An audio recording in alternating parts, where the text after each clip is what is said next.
Welcome to Books on Point. In the memoir, The ANC Spy Bible, Moe Shaik, a former uMkhonto weSizwe operative and intelligence boss, opens up about his life in the shadows, describing his relationship with a special branch officer dubbed the Nightingale turned rogue, who provided information to the underground. Shaik takes the reader on a thrilling ride navigating the most turbulent and uncertain parts of South Africa's late apartheid and transition past. He joins us live via Zoom for more. Moe, thank you so much for your time this afternoon. Thank you for having me. So Real what pleasure. inspired the book?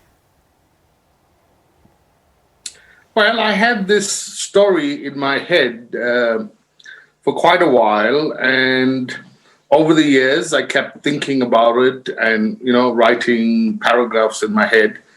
And then I eventually, when I got to therapy and urged on by my wonderful wife, they wanted me to put it down in writing, which I did. So it was part of my therapy, very much edged on by my wife. And the way I tried to cop out of it was to write it as a novel. And then the publishers wanted it as a memoir. Right. So we get to part two, where you've just received the Nightingale's report and you're sitting late at night having copious cups of coffee. And then you eventually have a meeting with Yunus Mohammed and your brother Yunus, and you're relating to them, your dealings with the Nightingale and all these reports. And then the one part that stuck out to me is Yunus was you were rather quite surprised that people, there were people who were working for the other side. But Yunus and you differed, and you say here, and I quote, Yunus and I differed. His views on life were clearer cut than yours, especially when it comes to your perspectives about those who were either on your side and the other side. Looking back at the years and as you get older, how have you and Yunus either are similar in the way you view the world, or has it become a little bit different? Well, we have moved much closer as we've aged. He's always been a darling of a brother to me, always looked after me. But he has a very peculiar sense and a very wonderful way in which he engages with life. And I have just recently also started to imbibe that sense where, you move away from judging people and you try to seek understanding about why certain things happened and, how do we explain these things to each other in our life today. And that makes for wonderful parenting, because I'm a parent of very young kids, and seeking understanding rather than judgment is a great way to grow up kids, For those who may have heard the stories, whether it be at the TRC Commission or various other books, what's life like living in the underground?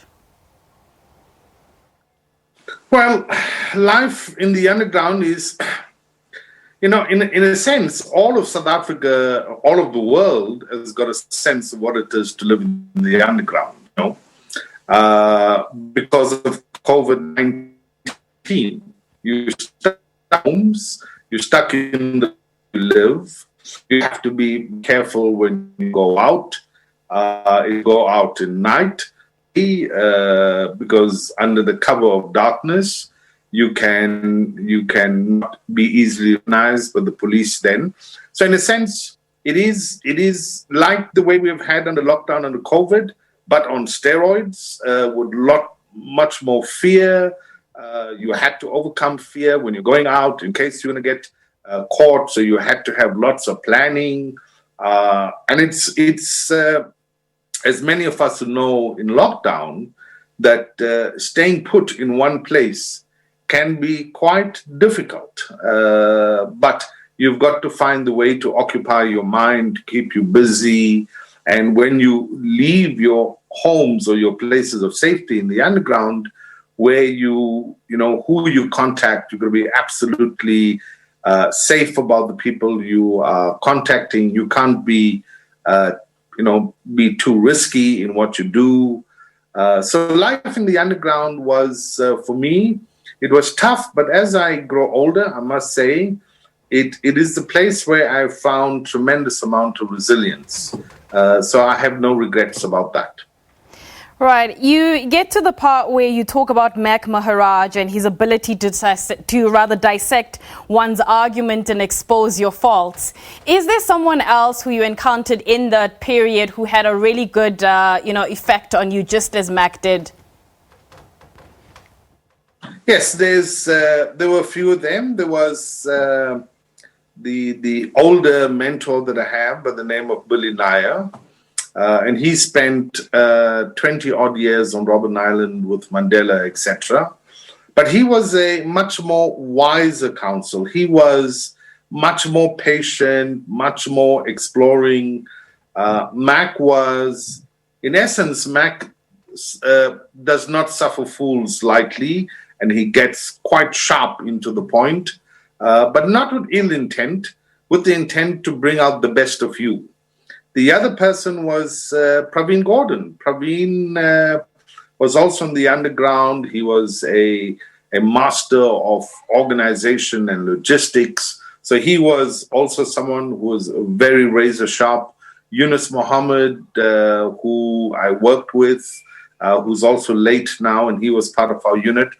Spiwe Nyanda is another one. Spiwe was remarkable. Janet Love. So what was fantastic about that period is that all of us tried to bring the best of ourselves to the task that we had at that time. And the task then was to organize the ANC and to liberate ourselves from the oppression of apartheid. Well, Mo, thank you so much for your time. And I'm sure the viewers who do get a copy of the book will be very enthralled in terms of the stories that you tell, and also be keen to know what happens with your relationship with the Nightingale. I don't want to give away too much in this particular interview, but that is Moe Shaik talking to us about his book, The ANC Spy Bible, Surviving Across Enemy Lines. That's it from me. I'll be back next week with The Alternative Investor. We have uMkhonto who will be with us at the top of the hour with more of the news. Goodbye.